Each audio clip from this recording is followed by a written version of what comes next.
In this video, we're going to talk about Scratch events. Events are yellow blocks, and when you drag one out of it, you'll notice that it is not the same as other blocks.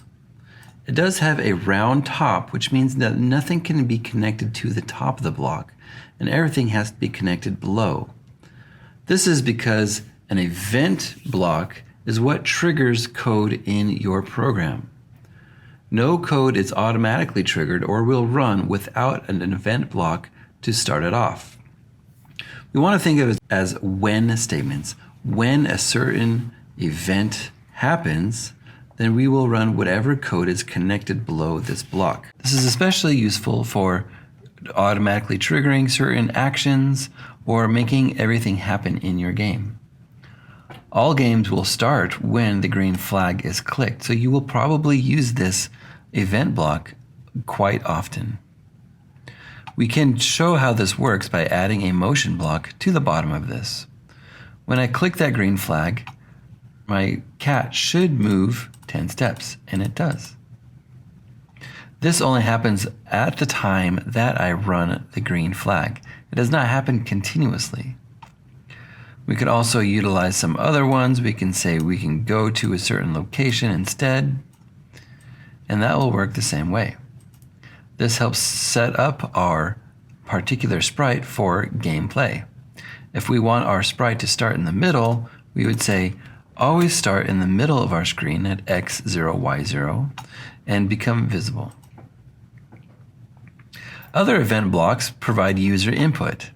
As an example, we have this event block called when key is pressed.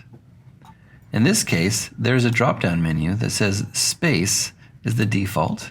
When the space is pressed, then create these actions.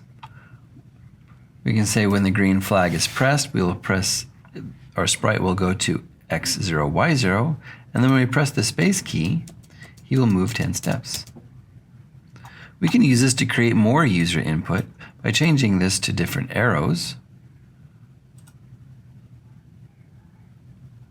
and then adding actions accordingly. So now when I press the up arrow, the cat moves up.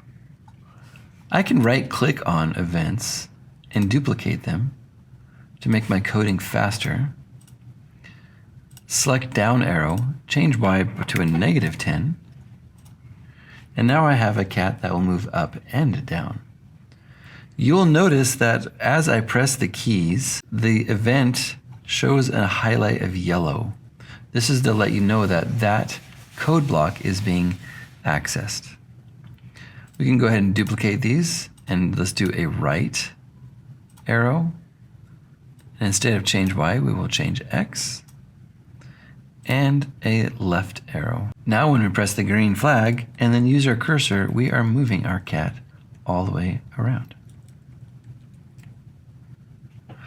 Other events include when the sprite is clicked, we can do various things. We can also switch backdrops. When we have a change in the backdrop, we can fire different code, as well as broadcast and receive messages, which we'll cover in a separate topic. Your next task is to create a new sprite. You can choose a bowl sprite or some other object that will move left to right along the bottom of the screen. And then on the green flag, we want to set our bowl up to start our game. We want to move the bowl to the middle of the screen, but to be on the bottom of the screen. Go ahead and move it into place wherever you need to, and notice the Y position, and then change the Y value inside of the XY block.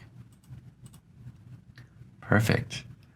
Now we need to set up events of when we press the right arrow key, we want to change our X by 10. And when we press the left arrow key, we want to change X by -10.